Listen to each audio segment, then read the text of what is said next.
Hello and welcome to Wisdom from the Word. This is episode 136 entitled, For Such a Time as This. I received a bracelet from a friend of mine years ago, and it says this on it. Perhaps this is the moment for which you have been called. That paraphrase, or perhaps it's another version, comes from Esther 4:14. Let's turn there. The verse says, For if thou altogether holdest thy peace at this time, then shall their enlargement and deliverance arise to the Jews from another place. But thou and thy father's house shall be destroyed. And who knoweth whether thou art come to the kingdom for such a time as this? Now I'm going to try to give you a background here quickly on this story. This is Esther and Mordecai. Esther was a Jewish girl who was chosen by the king of Persia to be her queen. I won't go into all the details. But there was a man named Haman who wanted to kill the Jews, and he got a decree written that all the Jews would be killed.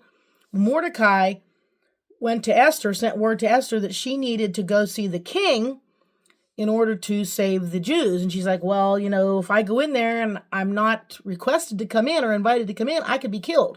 That's just how they did it back then. Kings were a little strange. You had to be requested or invited by the king to come in. You just didn't go and show up. And Mordecai said, hey, who knows if you're not here for such a time as this? God put you in the palace to save the Jewish people for such a time as this. And we know, thankfully, that Esther said there in verse 16, well, she had them pray, go gather together all the Jews, and if I perish, I perish. I will go into the king. And she did, and of course, ultimately the Jews were saved. Mordecai was right. Esther was in the palace for such a time as this. Here's a great quote. God places individuals in specific critical positions for a divine purpose, encouraging courageous action to save others despite personal risk. And Esther did that. But I want to look at it in your life and in my life. Is there for such a time as this in our lives? I believe there is. First one, I think, is for such a time as this in your family. If you're married, you're to love your spouse. You're to support them. You're to grow together, to serve the Lord together. I'm not married, but I grew up in a home with a mom and a dad who were married for many years. And one of the things that impressed me was each night they read a devotional in the Bible together and prayed together. That was so key and foundational to their relationship. So if you're a Christian and you're married, read the Bible with your spouse, pray with your spouse, spend time together, go to church together. You're there for such a time as this. Those of you who have children, again, I don't have children, but I've worked with children for 30 some years in church and in school and a disciplinarian over them. Children need love, yes, but they need discipline. I see a lack of that in society today. They need discipline. They need boundaries. They need routines. I'm so thankful that I grew up in a home where there was a routine. It helped me to be secure in myself. It taught me respect for other adults. The way my parents made me react to them and react to other adults. Proverbs 13:24 says, He that spareth the rod hateth his son, but he that loveth him chasteneth him betimes. We would say disciplines him promptly. Oh, I love my child. I don't want to. No, the Bible says if you love your child, you will discipline. In fact, if you don't, you're hating your child in reality. Proverbs 22:6 says, Train up a child in the way he should go, and when he is old, he will not depart from it. So discipline that child. Teach him that he doesn't know. They don't know. They're little. They need you to be the adult. You're not really their friend at this age. I wasn't my mom's friend until I became an adult. She was my mother, and I needed her to be my mother, and that's important. You're there as a mom or a dad for such a time as this. Some of us are in an area where we're taking care of our elderly parents. The Bible says, honor thy father and thy mother. We need to be there for our parents. It's not easy when the roles begin to be switched, and you're the one that's taking more of the responsibility. But we need to be there for such a time as this. Be there to support your brothers and sisters. Be there to be an example to your grandchildren. I have nieces and nephews. I want to be a good example to them. I need the Lord's help. Witness to lost family members. Encourage those that are saved. Be in your family for such a time as this. Secondly, I say for such a time as this in your church. We need to be faithful in church. Hebrews 10:25 talks about, forsake not the assembly of yourselves together, as the manner of some is, but so much the more. We should be going to church more, not less. Faithfully attend, regularly attend, and not just attend, but use your gifts.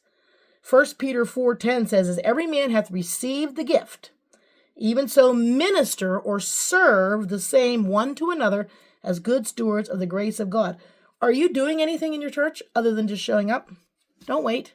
Don't say, well, when I don't have any children, or there's always going to be reasons. Now, you may have to limit or change your service at different times, but you should always be having some type of ministry in the church as long as you're physically able to be there. God calls us to have ministries. You need to support the leadership, your pastor and his wife, the deacons and his wives, the teachers. Do you show respect to them? Tell them you're thankful for them? Teach your children to respect them? Help each other as members in the church.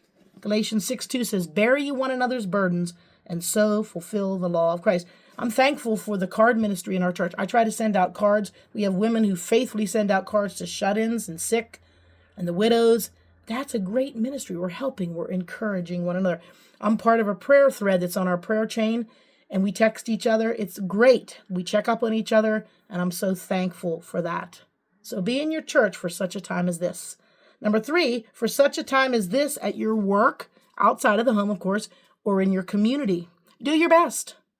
Colossians 3:23 says, and whatsoever you do in word, no, wrong verse. And whatsoever you do, do it heartily, as to the Lord and not unto men. That's a good verse. It just doesn't fit in here. So whatsoever you do, do it heartily, as to the Lord and not unto men. Do your best. Don't be a clock watcher. Don't mess around. Do the job God has called you to do. Now, I'm in a Christian environment, but many of you are in environments where there's a lot of unsaved people. What kind of a testimony are you? Even in a Christian environment, we should be a good testimony. Be a witness.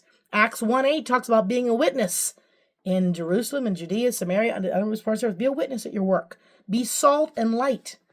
As salt, are we making people thirsty for Christ? As light, are we reflecting the light of the sun? These are verses found in Matthew 5:13 through 16. And lastly, for such a time as this in your trials. Are you going through difficult times right now? You're there for a reason. Psalm 119:71 says, it is good for me that I have been afflicted, that I might learn thy statutes. How are you responding to the trials in your life? Are you getting better? Or are you getting bitter? It's been good for me, the psalmist says. I'm learning, I'm growing, I'm learning to obey God. Psalm 119:75 says, I know, O Lord, that thy judgments are right, and that thou in thy faithfulness hast afflicted me. God is faithful, bringing trials into our lives. James 1:2 talks about the fact that we're to count it all joy when we fall into various trials or diverse temptations. God has you and me here for a reason in this particular trial. My mom gave me a quote. I don't think it comes from her, but she liked this quote and she shared it with me many years ago, and I keep it in my Bible, and it says this: if I would be better off in any circumstance other than the one I'm in, God would have put me there. Now, we're setting aside the fact that we make sinful choices and get into circumstances. I'm just talking, if you are living for the Lord, according to this quote, if you would be better off in any other circumstances than the one you're in, God would have put you there. So that's something to think about. Another good quote: our current circumstances, even challenging ones, are not accidents, but opportunities to fulfill a higher calling. For such a time as this, in your family, in your church, at work, in your community, and even in your trials.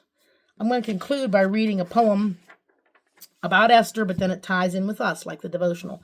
Long ago, there lived a deeply faithful soul, a woman who was brave and bold, and Esther was her name. She heard a plan created by a wicked man to kill the people of her land upon a coming day. She rose to say, "Oh, let us humbly fast and pray, and let our nation live." She spoke the truth, though she would be in danger too, for she was sent from God, she knew, for such a time as this. Oh, Esther stood before the king with bold, unshaken faith, and with the help of God, she saved her nation that day. And now we'll rise and say, we're children of the promised day, called of God to share our faith, to tell the world he lives. Oh, we'll speak the truth and shine his light in all we do, for we believe he sent us to, for such a time as this. Maybe live that out in our lives this coming week. God bless you. See you next time.